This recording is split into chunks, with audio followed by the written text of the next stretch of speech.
Example 9.41 இந்த சம்மில் put x equal to sine theta எங்கெல்லாம் எக்ஸ் இருக்கோ அங்கே சைன் திட்டா அப்ளை பண்ணணும். ஒன்று டிஃபரன்ஷியேட் பண்ணும். எக்ஸை டிஃபரன்ஷியேட் பண்ணால் d x by d theta equal to sine theta அப்படின்னா காஸ் திட்டா.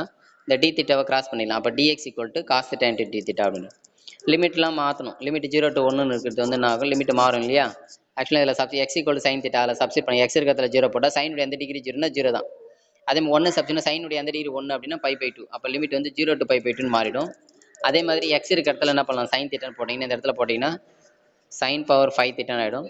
1 மைனஸ் அதே மாதிரி இந்த இடத்துல சப்ஸ்டிட் பண்ணால் சைன் பவர் 10 திட்டான்னு ஆகிடும். அதுக்கு ஹோல் பவர் 5 இன்ட்டு டிஎக்ஸுக்கு பேர் என்ன பண்ணலாம் நம்ம காஸ் திட்டா டி திட்டா அப்படின்னு.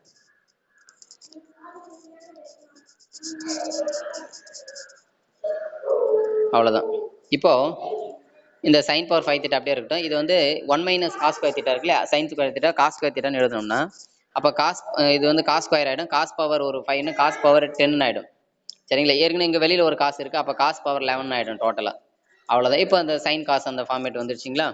இப்போ என்ன ஃபார்முலா யூஸ் பண்ணால் sine power odd number cos even எது வேணா இருந்துட்டு போட்டோம். ஸோ அதுக்கான ஃபார்முலா யூஸ் பண்ணணும்.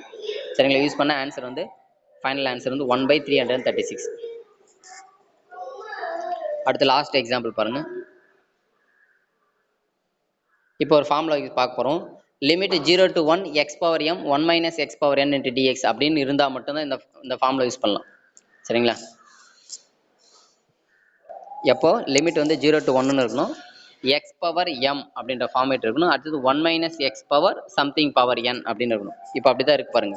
0 to 1 எக்ஸ் கியூப், அப்போ எம் இருக்க வேண்டிய இடத்துல 3, 1 மைனஸ் எக்ஸ் பவர் என் 4. அப்போ இந்த ஃபார்முலா அப்படி எம் ஃபேக்டோரியல், எம்ன்றது இங்கே 3 ஃபேக்டோரியல் இன்ட்டு என் வந்து 4 factor divided by M plus N plus 1 factorial 3 + 4 + 1 8 factorial அப்படின்னு. அவ்வளோதான். ஃபேக்டோரியல் வேல்யூ நமக்கு தெரியாது, சப்ஸ்டிட் பண்ணி சிம்ப்ளை பண்ண வேண்டியது. 3 ஃபேக்டர்னா 3 × 2 × 1, 4 ஃபேக்டர்னா 4 × 3 × 2 × 1, 8 ஃபேக்டர்னா 8லேருந்து 1 வரலாம். சரிங்களா. இப்போ இதெல்லாம் கேன்சல் ஆகுது பாருங்கள். இப்போ இதெல்லாம் கேன்சல் ஆகுது பாருங்கள். இந்த 3 2 1 3 2 1 இந்த 4 கேன்சல்.